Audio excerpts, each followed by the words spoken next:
ഇന്ന് സൺഡേ അല്ലേ, ഇതെനിക്കുള്ള പണിയാണ്. Hello, welcome back to our channel.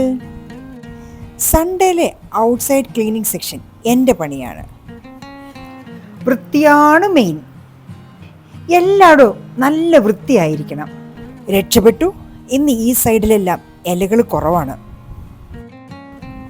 നമ്മുടെ മുറ്റം നിറയെ മരങ്ങളാണ്. ഒരു ജാതിയുണ്ട്, ഒരു മാവുണ്ട്, പിന്നെ ഒരു സപ്പോട്ട മരമുണ്ട്. ഇതിൽ നിന്നെല്ലാം ഇല വീണ് ഈ മുറ്റം എന്നും വൃത്തികേടാകും. സിറ്റി ലൈഫിൽ വേസ്റ്റ് ഡിസ്പോസൽ വളരെ ബുദ്ധിമുട്ടുള്ള ഒരു കാര്യമാണ്. പക്ഷെ നമ്മളിവിടെ ഉള്ള സ്ഥലത്ത് പ്രോപ്പറായിട്ട് ഇത് മാനേജ് ചെയ്യുന്നു. ചെറുപ്പത്തിൽ തന്നെ മുറ്റമടിക്കാൻ അറിയാം. നമ്മുടെ പാലാ വീട്ടിലെ മുറ്റം വളരെ വലുതായിരുന്നു. അമ്മ ഓരോ പോർഷൻ ഓരോരുത്തർക്ക് ഡിവൈഡ് ചെയ്തു തരും. അതുകൊണ്ട് ഈ മുറ്റമൊക്കെ വളരെ നിസ്സാരം. മാറിക്കേ പൊന്നു മാറിക്കേ. അമ്മ പോയി ബക്കറ്റ് എടുക്കട്ടെ.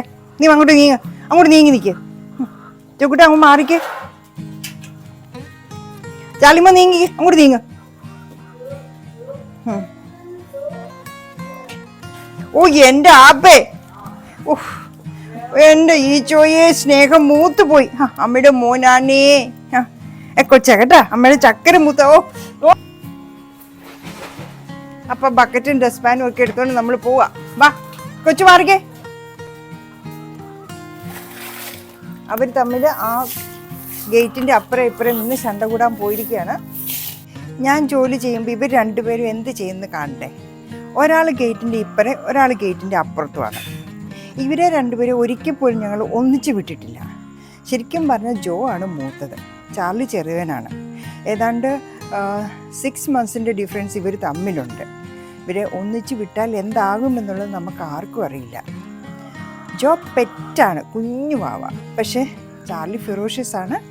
അവന് എന്ത് ചെയ്യുമെന്നുള്ള പേടി കൊണ്ടാണ് ഞങ്ങൾ ഇവരെ രണ്ടുപേരും ഒന്നിച്ചു വിടാത്തത്. പക്ഷേ ഈ ഗേറ്റിൻ്റെ അപ്പുറം ഇപ്പുറം നിന്ന് ഇവരെന്നും കമ്മ്യൂണിക്കേഷനുണ്ട്. ചോക്കുട്ടൻ വന്ന് ഇവിടെ ഒരു പരിപാടി ഒപ്പിച്ച് വെച്ചിട്ടുണ്ട്. അതും കൂടെ നമുക്ക് ഈ കൂടെ കോരിക്കളയണം. ഇങ്ങനെ നമ്മുടെ വേസ്റ്റൊക്കെ നമ്മൾ ഈ ബക്കറ്റിൽ കോരിയെടുത്തു.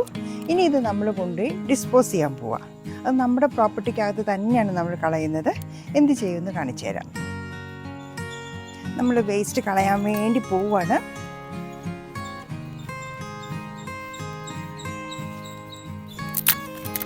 ഇങ്ങിങ്ങിങ് ദൂരെ വരുമ്പോൾ ഇവിടെയാണ് നമ്മുടെ ആ സാധനം ഇരിക്കുന്നത്. ഇത് നമ്മളിത് 2 കിണറിൻ്റെ റിങ്ങാണ്. 2 റിങ് വെച്ചിട്ടുണ്ട്. അടിയിലേക്ക് ഒരെണ്ണമുണ്ട്. ഈ റിങ്ങിനകത്താണ് നമ്മുടെ പേപ്പർ വേസ്റ്റും നമ്മുടെ ഇലകൾ കോരിയതും എല്ലാം ഇടുന്നത്. ഒരു 2 to 3 days ആകുമ്പോഴേക്കും കുറേ ഏറെ ആകും. അപ്പോൾ അത് നമ്മൾ കത്തിക്കുകയാണ് ചെയ്യുന്നത്. ആ ചാരമാണ് നമ്മൾ കപ്പയ്ക്കും ചേനയ്ക്കും ഒക്കെ ആയിട്ട് വളമായിട്ടിടുന്നത്. അപ്പോൾ ഇവിടെ ഒന്നും വേസ്റ്റ് ആക്കില്ല, നമ്മളെല്ലാം റീസൈക്കിൾ ചെയ്തുകൊണ്ടിരിക്കുക. പിന്നെ പ്ലാസ്റ്റിക് ഒന്നും ഇതിനകത്ത് ഇടത്തില്ല. അതെല്ലാം ഹരിതകർമ്മസേന വരും, അവർക്ക് കൊടുത്തു വിടുക. ഈ വേസ്റ്റ് കത്തിക്കുന്ന ഏരിയയിലും നമുക്ക് ഒരു മാവുണ്ട്. അതൊരു കൊട്ടുകോണം മാവാണ്, നിറച്ച് കായ്ച്ച് നിൽക്കുക. ഇപ്പോൾ ഈ കാറ്റത്ത് ഇതാണ്ട് ഓരോന്നോരോന്നായിട്ട് താഴോട്ട് വീഴുന്നുണ്ട്. കിളി കൊത്താത്തത് നല്ല പഴങ്ങൾ മാത്രം ഞങ്ങൾ എടുക്കും.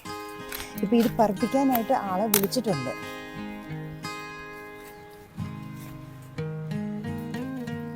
ഇവിടെ ഒരെണ്ണം കൂടി കിട്ടി. ഇതും കിളി കൊത്തിയിട്ടില്ല. അങ്ങനെ ഇന്ന് 2-3 നല്ല മാങ്ങകൾ കിട്ടിയിട്ടുണ്ട്.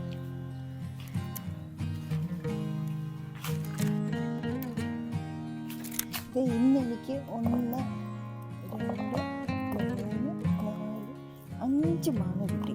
എല്ലാം നല്ല വിളഞ്ഞ് മൂത്ത മാങ്ങകളാണ്. കഴിഞ്ഞ 2-3 ദിവസം ഇവിടെ ഭയങ്കര മഴയായിരുന്നു. അതുകൊണ്ട് നമ്മുടെ കരികയിൽ ഒന്നും കത്തിക്കാൻ പറ്റിയിട്ടില്ല. അപ്പം ഇന്ന് അപ്പുറത്ത് തെങ്ങേന്ന് ഒരു ഓല കൂടെ വീണു. എങ്കിൽ പിന്നെ ഇതുകൂടെ ഈ കൂടെ അങ്ങ് കത്തിച്ചാൽ പെട്ടെന്ന് കത്തുമല്ലോ. ഇത് മുഴുവനോടെ ഇട്ട് കഴിഞ്ഞാൽ ഈ റിങ്ങിൻ്റെ വെളിയിലായി പോകും. അതുകൊണ്ട് ഞാൻ എന്ത് ചെയ്യുന്നത് വെച്ച് കഴിഞ്ഞാൽ ഇതിനെ ഒന്ന് മുറിച്ചിട്ടിടാം.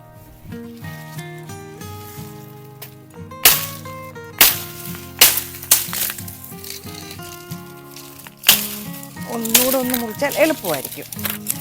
ഈ റിങ്ങിൻ്റെ അകത്ത് നിൽക്കും.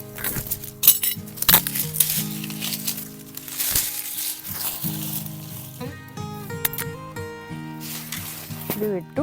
ഞാൻ കുറച്ച് പേപ്പർ കഷ്ണം കൂടി എടുത്തിട്ടുണ്ട്, ഇത് പെട്ടെന്ന് കത്താനായിട്ട്.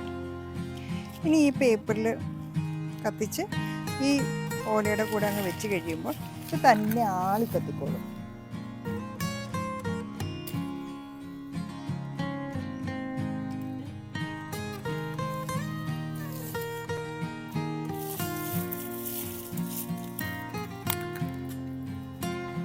ഈ കിട്ടുന്ന ചാരം നമ്മുടെ ചേനയ്ക്കും കപ്പയ്ക്കും വാഴയ്ക്കും ഒക്കെ വളമായിട്ട് ഉപയോഗിക്കുവാണ്. എൻ്റെ കൂട്ടുകാരൻ ഇതാണ്ട് എനിക്ക് എപ്പോഴും കൂട്ടായിട്ട് അവൻ്റെ കണ്ണെത്തുന്ന ദൂരത്ത് ഞാൻ കാണണം. ഇവിടെ കിടപ്പുണ്ട്. വരുന്നില്ലേ? വാ, നമുക്കിനി ഇത് പറയാം, ചിക്കു പറിക്കാം. വാ. ഇനി ഒരു ജോലി കൂടെ ഉണ്ട് ഞങ്ങൾക്ക്. ചിക്കു നിറച്ച് വിളഞ്ഞു നിൽക്കുകയാണ്. ഇതൊന്ന് പറിക്കണം. ഇതൊരു നല്ല യൂസ്ഫുൾ തോട്ടിയാണ്. ഇത് അഡ്ജസ്റ്റബിൾ ആണ്. നമുക്ക് എത്ര ഹൈറ്റിൽ വേണേലും ഇതിന് പൊക്കിയെടുക്കാം. ഇതിൻ്റെ അറ്റത്ത് ഒരു റിങ് ഉണ്ട്.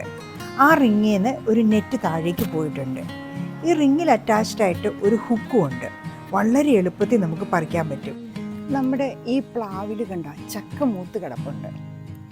ഈ ചക്കകൾ നമുക്ക് ഭയങ്കര പൊക്കത്തിലുമാണ്. അതുപോലെ തന്നെ ഇത് പഴുത്ത് കഴിഞ്ഞാൽ നേരെ താഴേക്ക് വീഴും. യൂഷ്വലി ഈ ഹോണ്ട സിറ്റി കാറ് ഈ ഫ്രണ്ടിലാണ് ഇടുന്നത്. പക്ഷേ ഈ ചക്ക വീഴുന്നതുകൊണ്ട് ഇതിനെ ബാക്കിലേക്ക് ഇട്ടിരിക്കുക. അപ്പം നമുക്ക് ചിക്കു പറിക്കാൻ ഭയങ്കര ബുദ്ധിമുട്ടാണ്. ഞാൻ ആ വണ്ടി ഒന്ന് മാറ്റിയിടാം. പച്ചപ്പൂ ബാ, നമുക്ക് കാറ് മാറ്റാം. ബാ ബാ, കാറ കയറിപ്പാ. ജോ കയറിക്കോ. ഓ എൻ്റെ അമ്മേ. ഓ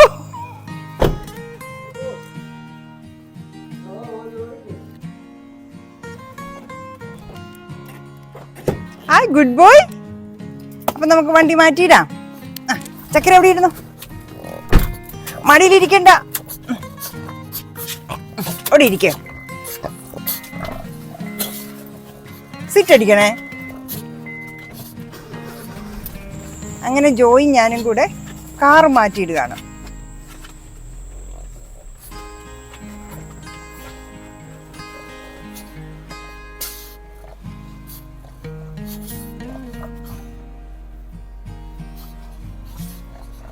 വണ്ടിയൊക്കെ ഞങ്ങൾ സേഫായിട്ട് മാറ്റിയിട്ടു. ഇനി നമുക്ക് ചിക്കു പറിക്കാം.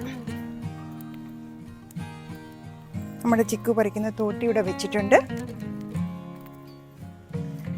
അതെടുക്കുക. ഓ, നിറച്ച് നിൽപ്പുണ്ട് ചിക്കു. ഒരെണ്ണം കിട്ടി.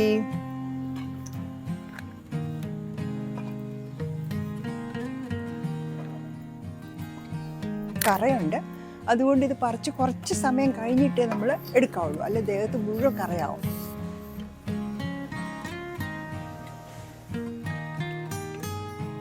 രാത്രിയായി കഴിയുമ്പോൾ ഇവിടെ വവ്വാലുകളുടെ ഒരു വട്ടമേശ സമ്മേളനം തന്നെയാണ് നടക്കുന്നത്. ഇതുകൊണ്ടോ ഇതെല്ലാം ചിക്കു നിറച്ച് കാഴ്ച നിൽക്കുന്നതാണ്. ഇതെല്ലാം മൂത്തതാണ്. വവ്വാലുകൾക്ക് മുമ്പേ ആയിട്ട് ഇതെല്ലാം ഞാൻ പറിച്ചെടുക്കും. ഈ ചിക്കു പറിക്കുന്നതെല്ലാം ഞാൻ, പക്ഷെ ക്ഷീണമൊക്കെ ജോക്കുട്ടനാണ്. ഇതേ പോയി കിടക്കുന്നു. അവൻ ക്ഷീണിച്ചു മടുത്ത് ജോലി ചെയ്തിട്ട്. നിലത്ത് വീണതെല്ലാം പെറുക്കിയെടുക്കുകയാണ്. നമ്മുടെ ചിക്കുന് നല്ല ടേസ്റ്റാണ്. കുറേ നമ്മൾ ഉപയോഗിക്കും, ബാക്കി മക്കൾ വരുമ്പോഴത്തേക്കും നമ്മൾ പ്രിസർവ് ചെയ്ത് വയ്ക്കും. ഇതിനെ പൊളന്നെടുത്ത് സ്കൂപ്പ് ചെയ്ത് ഫ്രീസറിൽ സൂക്ഷിച്ച് വയ്ക്കും.